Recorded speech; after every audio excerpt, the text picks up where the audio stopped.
Hello and welcome to this video, and on this video I'm going to go through the 10 greatest drummer solo albums. Now that sounds quite obscure, but for any drummer they will know exactly what I mean. We have our heroes in the drum world, and every now and then they'll make a solo album, and on that solo album every now and then they will showcase their playing. And so we seek these albums out because of the incredible drumming that's on them, but also it gets the drummer a chance to explore areas which is interesting to them compositionally, them as a singer perhaps, or a songwriter, all sorts of different areas you wouldn't necessarily expect from a drummer. Now, drummers tend to have a bit of a sort of Animal from the Muppets vibe going on. You know, they sort of will be the ones in the band that are drinking too much, and they're like, could they hit stuff, they must be sort of a bit subnormal in some way, smashing hotels up, you know, Keith Moon exploding toilets and all that. But actually, in fact, when you go into a band, the drummers are often, and I do say this being a drummer myself, but they're the ones who are the most intellectual, the ones with the most musical ability, with the most theory knowledge, and usually the best looking in the band. That's quite common. And so it's always good for a drummer to be able to show off all the apparent skills that a drummer would have. Now, of course, when we look at the 20th century pop star, that's not rooted in Frank Sinatra or some singer that emerged in the 1930s or the 1940s. The first teeny bop, you know, pop star was Gene Krupa, that combined a sort of flashy drum style with film star looks, and he, you know, basically won over the kids. He eventually had a film, the Gene Krupa story, made about him. So drum solo albums, they are more important than you think. Now, in doing this, I didn't want to just fill this top 10 up with incredible drummer solo albums with incredible drumming on here. There is actually quite a lot of stuff going on this list, but these are basically my favourite 10 drum solo albums, right? But there are so many on this list, and I've missed so many off. So is this an objective list? I don't think so. But I've never done it before, and this is my first attempt at it. I hope you enjoy it. Shall we get straight in at number one? At number 10. Come on, Andy, get the right way around. You want to start with number one? They'll just switch off then, won't they? They'll be gone after they know what number one is. Some of them are forwarding now. They just want to know what number one is, and then they'll get there, be disappointed. Right, so, you know, what the hell are you trying to do? Follow the rules of YouTube. Right, at number 10, I have The Garden of Lovelight by Narada Michael Walden. Now, Narada Michael Walden is my favourite drummer of all time. He combines a virtuosity, a freedom, with a sort of meatiness that you associate with rock drumming, a grooviness that you associate with funk drumming, and also a signature style which is tight and yet effusive. He's absolutely my favourite drummer. He has the greatest drum sound anybody's ever had. And he's drumming on Visions of the Emerald Beyond and Wired and a few other albums. For me, is the greatest drumming of all time. Now, if he's my favourite drummer, why haven't I put Garden of Lovelight at number one? Well, actually, Garden of Lovelight was a chance for Narada Michael Walden to show off his skills, which are total.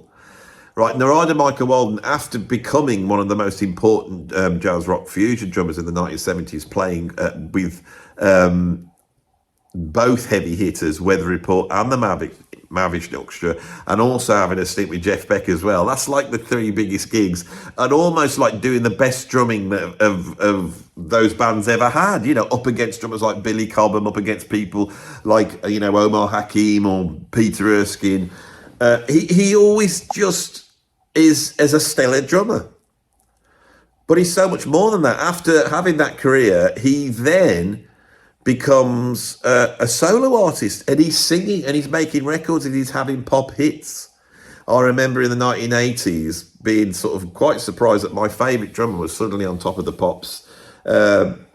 singing Divine Emotion, off the album of the same name. And the girl I was going out with at the time, she went out and bought it. And I thought, what parallel world have we entered? Jan Hammer's writing the theme to TV shows, and Dorada Michael Walden's in the charts, and he's on top of the pops, jumping. What the hell's happened?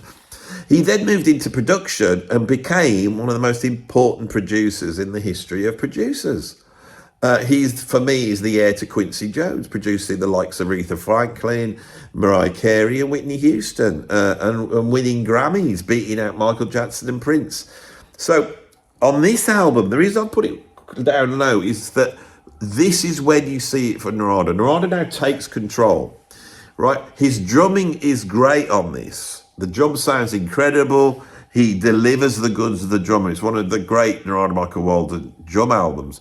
But on this, he does so much more. He's singing, he's writing, he's playing more than just the drums. He's a very strong keyboard player. I mean, he played the keyboards and wrote Cosmic Struck by the Mahavishnu Orchestra. And he has a whole turn up of guests. Jeff Beck turns up on guitar. Carlos Santana turns up on guitar. Now, we'd seen this on Inner Worlds, the last Mahavishnu Orchestra album, if you don't count the 1980s one.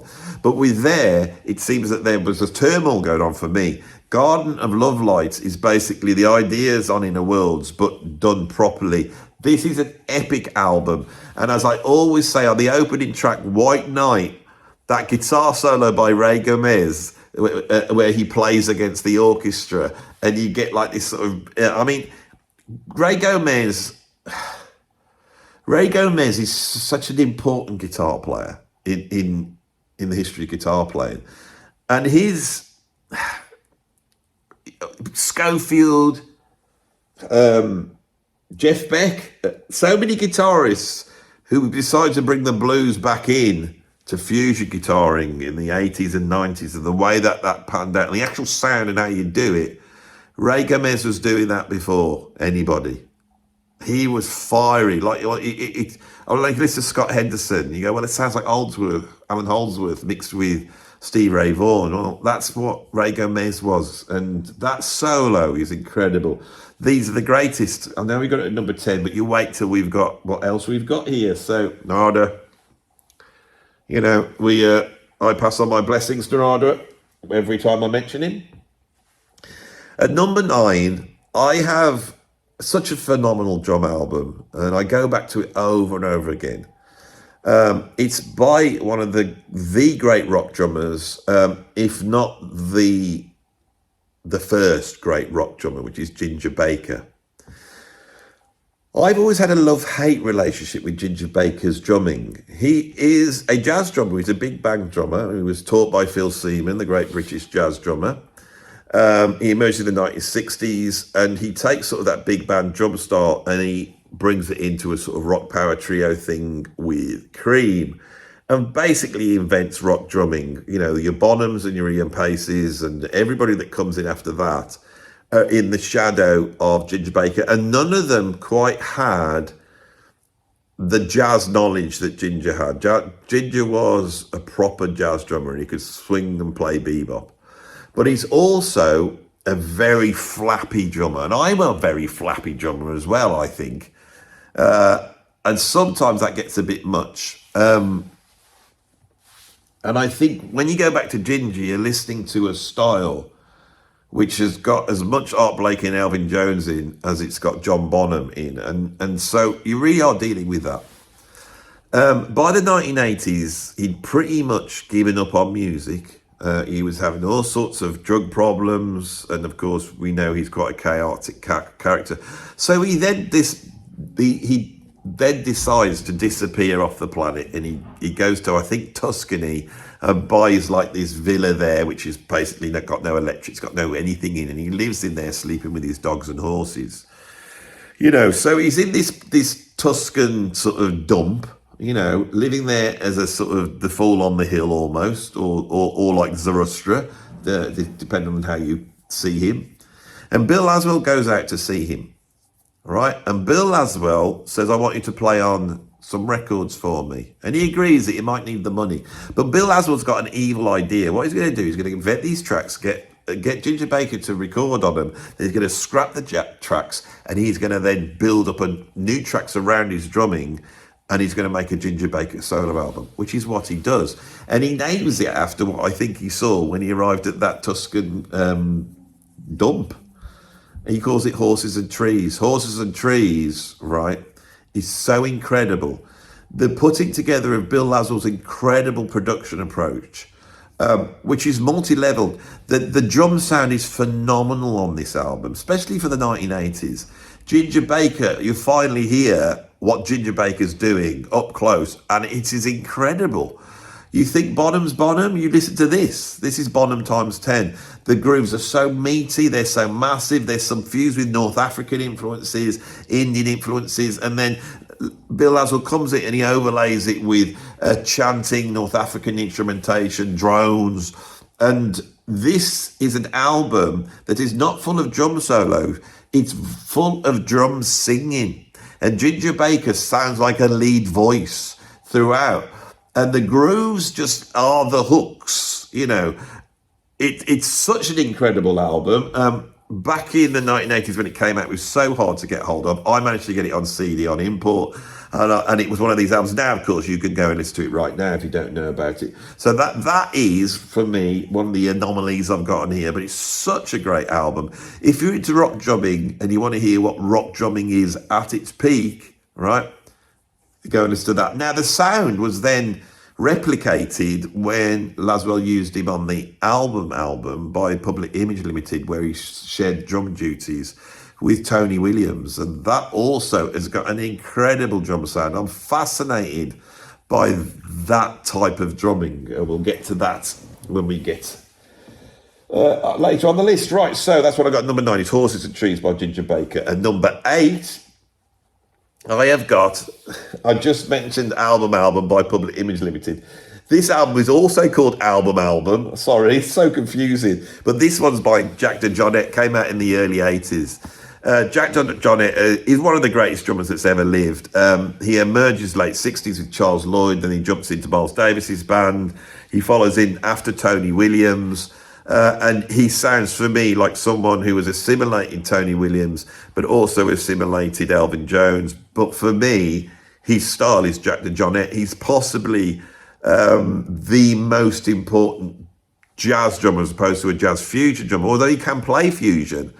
But I see him as a jazz drummer. He's possibly the most influential jazz drummer on me that there ever was. His style is virtuoso.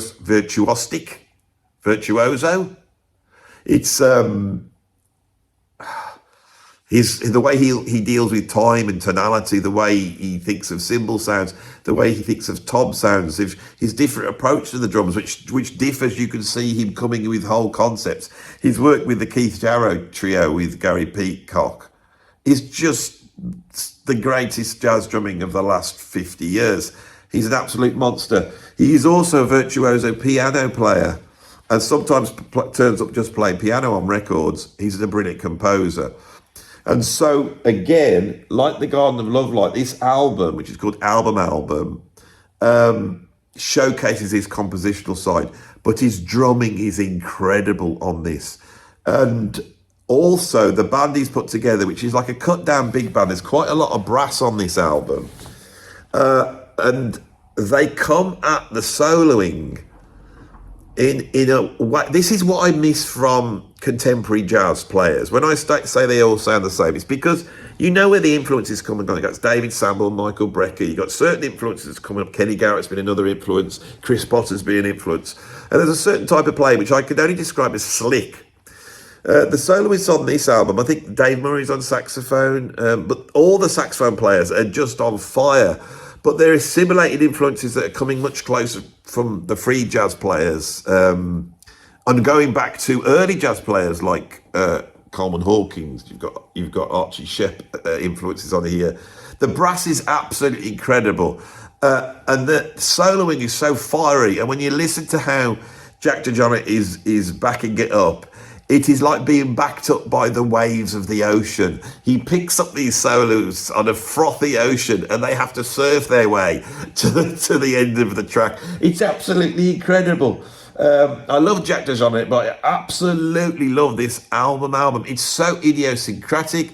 It doesn't sound like any the jazz album. It's unique in its sound. Some of it is not free jazz, but there's elements of free jazz in there, but there's also elements of calypso, funk, straight jazz playing, Charlie Mingus, Duke Ellington. And he's just a master musician, and that's what you hear on here. It's a fantastic album. That's what I got number 8, is Album by Jack DeJohnette. At number 7, I have got Believe It by Tony Williams Lifetime. Right, I was going to put Emergency down. Tony Williams drumming on Emergency, which came out in 1969, ushering in the jazz rock fusion revolution that happened in the early 70s, is sublime, and that album's incredible. I love Tony's playing in the 1960s. I love his jazz playing. He's playing in a very loud but swinging jazz way on Emergency. When the fusion thing comes in, I absolutely love his playing. And for me, the first album I heard of Tony Williams was Stanley Clarke's second solo album called Stanley Clarke. And when I heard him play fusion drumming, my God, he reinvents the book. He absolutely incredible. So I love Tony Williams playing fusion. I love it when he's not swinging and he's playing all that stuff that he does.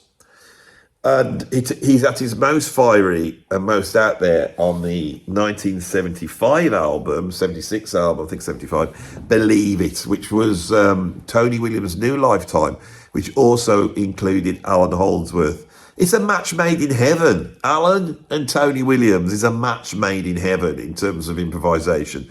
This is one of the greatest fusion albums ever made. It sounds like they've gone into a room. They've been mic'd up well, so you can hear Tony. It's not like the original Tony Williams Lifetime that sounded pretty awful. You can hear what he's doing, and they're in a room just playing. They don't seem like there's many overdubs on this album. It's raw. It's in your face. It's just absolutely incredible. One of the greatest fusion albums ever made, and a brilliant example of Tony Williams. Right, every album's a brilliant example of Tony Williams. What an incredible drummer. He had to be on the list, and there he is at number 7 with the album Believe It. I've mentioned that album quite a few times on this channel, so I will move on. At number 6, I have Vinnie Colaiuta's first solo album. Now, let's set the record straight about Vinnie, because someone had a go at me about this, and they were so wrong. Vinnie, at a very young age, gets the gig with Frank Zappa. Around about 77, 78. He's 20 years old. He comes into that band, and in a band that has the greatest drummers in the world playing, he comes in and sets a new standard. Everyone hears those albums, they're astonished. People think at that point Vinnie then becomes a household name, but he didn't. He makes a living on the session world, but if you go and check out the session albums he's making after Zappa, right, they're high profile. He does the While Things Run Free album with Joni Mitchell. He does Gino Bonelli's Nightwalker album, which is a follow-up to Brother to Brother, which was a huge worldwide hit and wasn't quite the hit that they expected. But these albums are real session albums. They're not Vinnie Colaiuta. There are a few incredible fusion albums that he made at this period when he is young and got that very signature young Vinnie sound, which I feel sort of goes at a certain point. But on the whole, he's just making his career as just a straight down the line session player. He's not picking up the big gigs at all. It's not until the emergence of GRP and he starts to play on albums by John Patitucci that he's lifted up at that time. Now, I remember how this happened. Here in the UK, there was a magazine called Rhythm Magazine, and this one guy wrote into the letters and said, you're not going to believe it, but the greatest drummer in the world is a guy called Vinnie Colaiuta. We're like, who? Never heard of this bloke. Vinnie Colaiuta is the greatest drummer in the world. Check out his drumming on Joe's Garage and Shut Up and Play Guitar. And I did. I went and bought those albums. We couldn't believe it. And everybody did that because no one knew who this guy was. When they looked in to find out what he was doing, at that point, he was playing in the house band on the Joan Rivers show. Like, that's what his gig was. And now there are these videos which have basically pulled together some of the fills off Vinnie because they've become legendary. That's when the Vinnie myth emerges. He gets the gig with Sting, he goes around the world, and by the end of, I would say, the 1980s, he is known as the greatest drummer in the world. He does that thing where they pull him in with Weckl and Steve Gadd on the Buddy Rich tribute. Everyone sees that. That goes around the world, right? You know, I would go out to drummers' houses and they would put that video on, the tribute to Buddy Rich. And you've got Weckl and Steve Gadd, and everyone's blown away by them. But people are watching Vinnie go, well, what the hell's he doing? What's going on? No one could believe it. And so a solo album beckons, and Vinnie goes into the studio. But the thing I love about Vinnie is he doesn't compromise. He makes this solo album that is just so multi-leveled and multifaceted. It's got so much going on, very influenced by the sort of neo-soul, neo-hip-hop that's going on at that time. You could tell he's listening to some people like Brand Nubian and Diggable Planets. You got that, there's dub bits on there. The guest list is incredible. Sting comes and plays bass on it. And he also does rhythmical stuff with displacement that none of us had heard. He does incredible drum solos, loads of them. The complexity, you've got him playing with Chick Corea, playing straight out jazz, swinging, Latin stuff. And it ends with, you know, a track like Bruce Lee, which is just the most virtuoso drum track you've ever heard. For me, when I think of drum and solo albums, I think of Vinnie Colaiuta, this album at the number 6. I've still got it quite low on the list because there are some albums here now that we're going to go in, which are some of my favourite albums of all time. We are really rating, you know, the great with the great. At number 5, this is a real anomaly here on this list. I absolutely love this album. Right, so where do we go with this? The album is Fictitious Sports by Nick Mason. Yes, Nick Mason is above Vinnie on this list, and I'll tell you why. Nick Mason is the drummer with Pink Floyd. You have noticed I have never criticised him, right? Many people go, he's not a technical drummer. I don't know whether that's the case, but he doesn't show it. But I find his drumming very, very beautiful. He's a beautiful drummer. It's very simple, but it's very beautiful. His sound is it's unique. It's light but heavy at the same time. I'm a big fan of Nick Mason's drumming, a big fan. I've always thought he's wonderful. And I can remember as a kid watching Pink Floyd at Pompeii, and the bit where the cameras broke, so the only footage they have of is Nick Mason. So for that whole track, you just see him playing, he drops the stick. But for all the chaos that is ensuing, his drumming always sounds absolutely perfect. I believe that Nick Mason is one of the great studio drummers. And he's one of those drummers, when you put him in a room, he starts to play, he just sounds amazing. Another drummer that's like that is Bev Bevan from ELO, that I know personally and I've played with. And as soon as he sits on a kit, any kit, and does a straight rock beat, you could just mic it up and you'd have a hit record. Nick Mason's like that for me. Now, of all the, if you take the whole Pink Floyd catalogue, Dark Side of the Moon, Wish You Were Here, then all the Dave Gilmour solo albums, all the Roger Waters solo albums, and you put them all together, the whole colossal product of the Pink Floyd world, right? The least selling album of all of them is Fictitious Sports by Nick Mason. And there's a reason for that. It's because it is such an anomaly, and no Pink Floyd fan is going to get this album.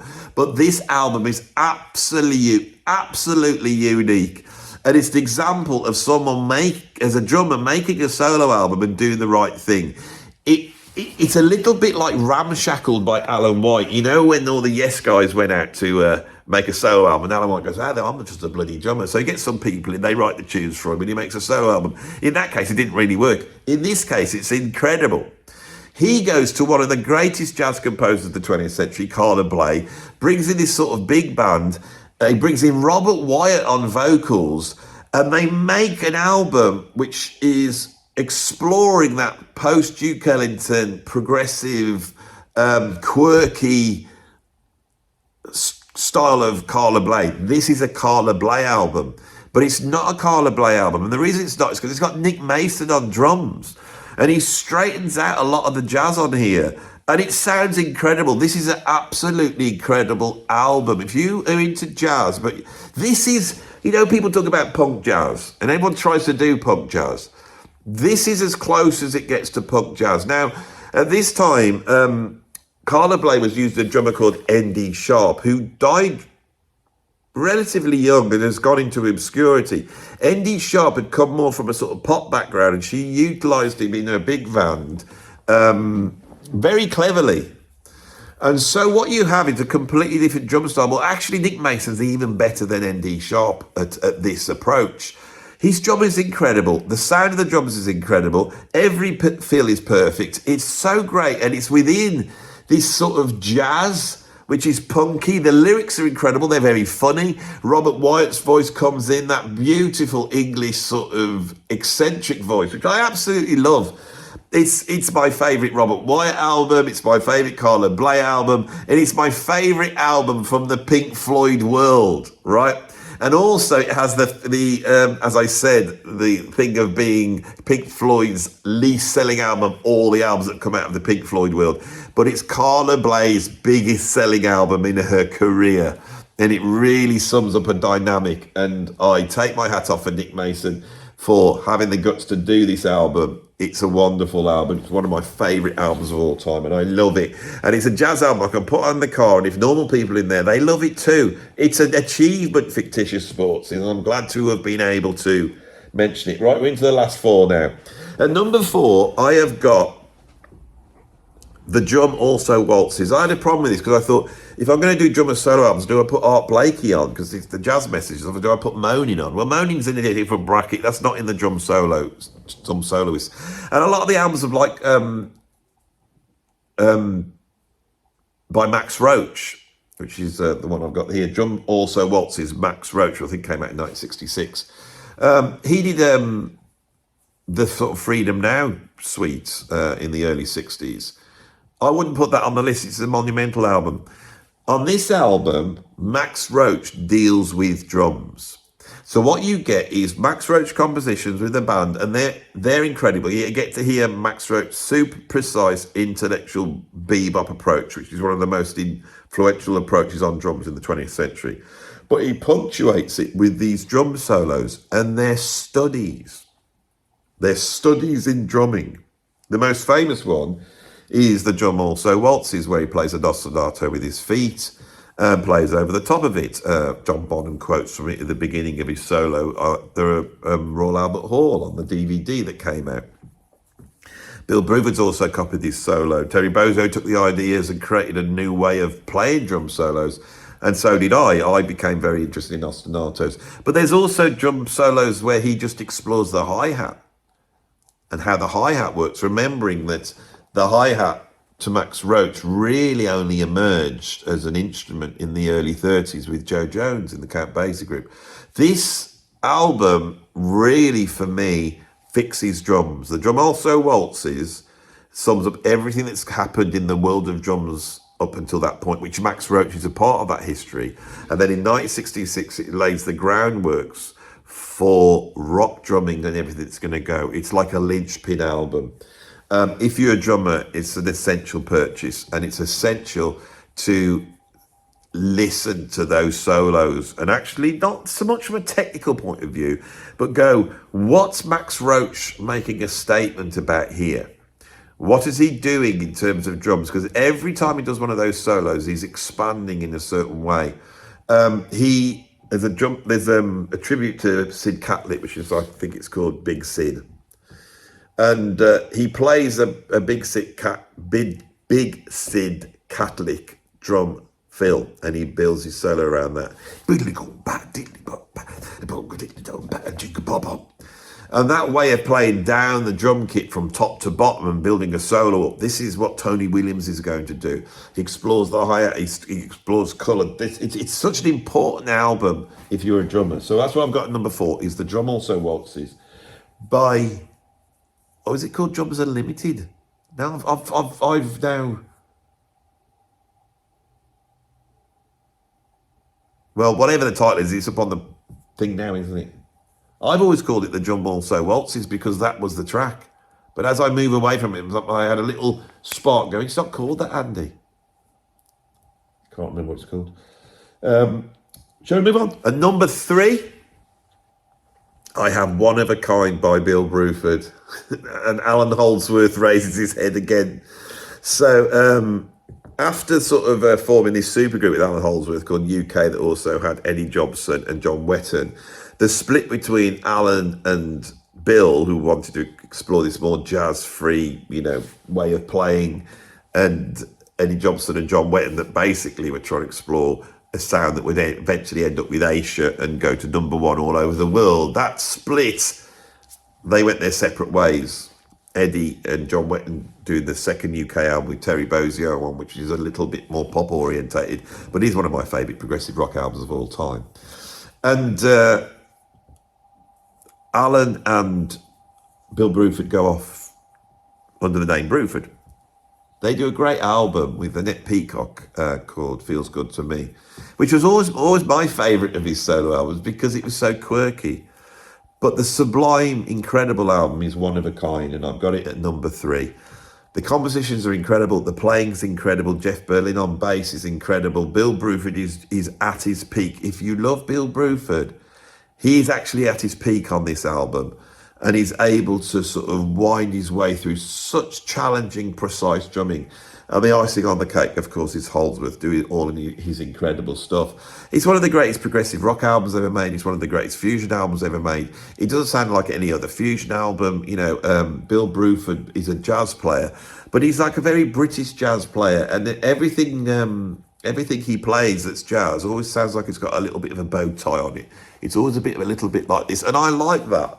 He seems to be channeling the spirit of Alan Ganley, who was another great British jazz drummer who had taken sort of bebop style drumming, but played in a very, very precise way with a very particular, spitty, accurate snare drum sound. I love Alan Ganley's drumming. And I really would love to know how much of an influence he was on Bill Bruford, because they sound very similar. But that is just my ears telling me that might not actually be the case. One of the Kind is one of the greatest progressive rock albums, one of the great fusion albums of all time. I've got it at #3. I don't know what more I can say. What album followed off after that? I think that was it, because Alan went, didn't it? And then they did Gradually Growing Tornado, which is a fantastic album.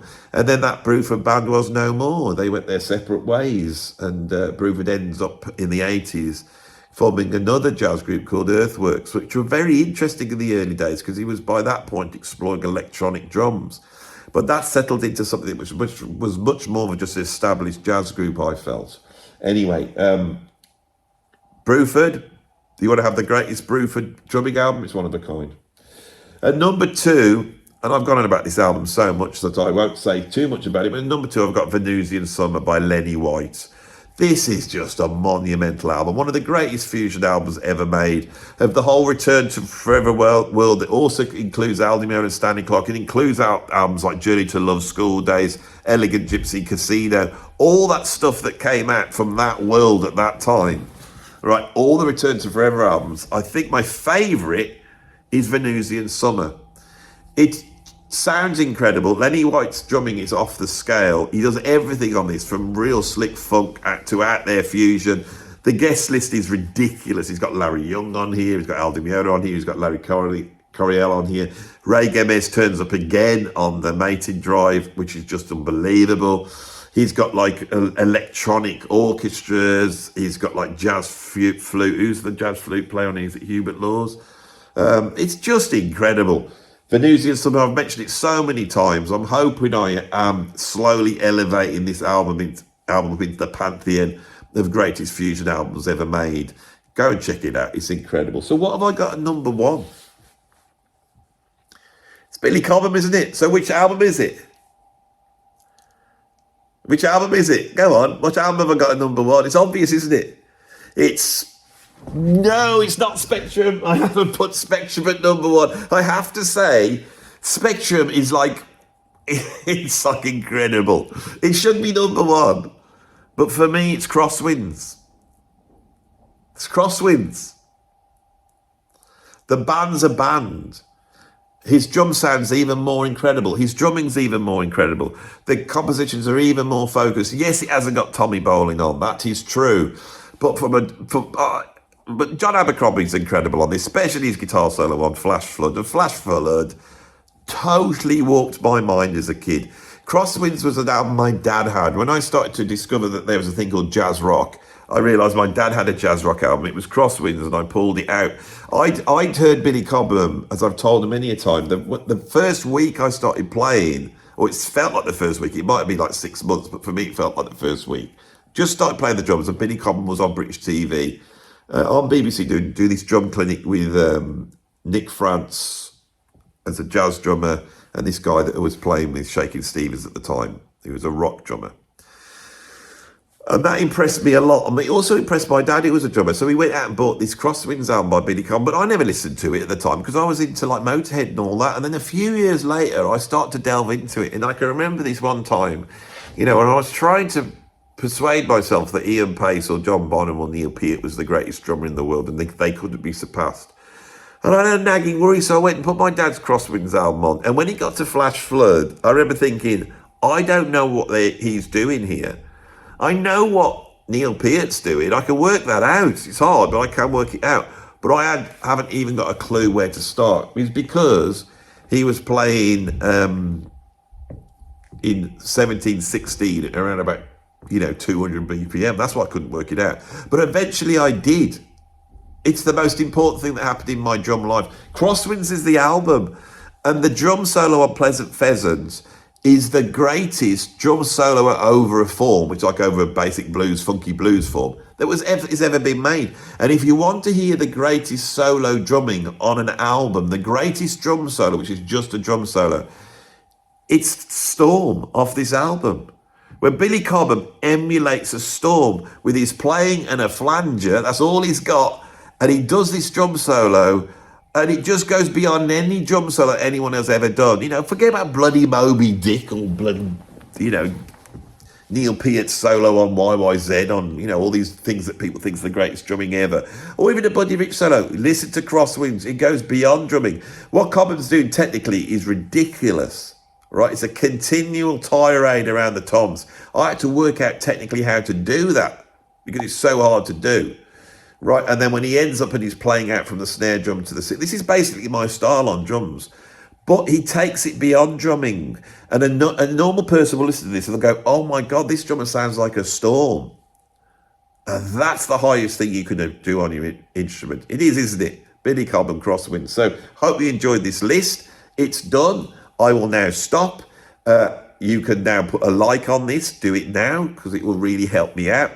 If you haven't subscribed, please subscribe. I don't bother you with I don't even say at the beginning subscribe like anyone else. I let you just get straight into the video and I just deliver it for you. So if you have got to the end, please subscribe because it really helps the channel.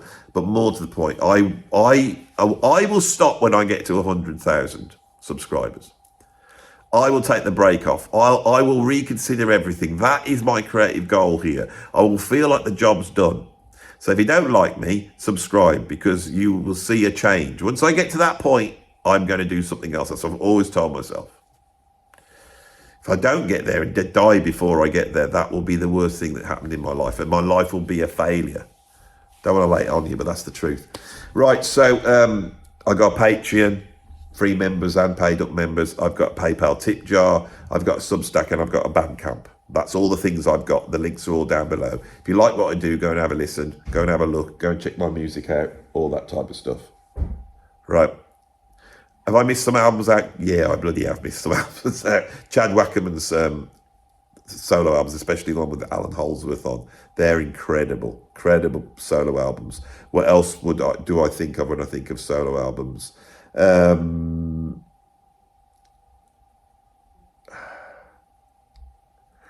I'll put myself on the spot there. I had a list of albums that nearly made it, but I can't remember them now.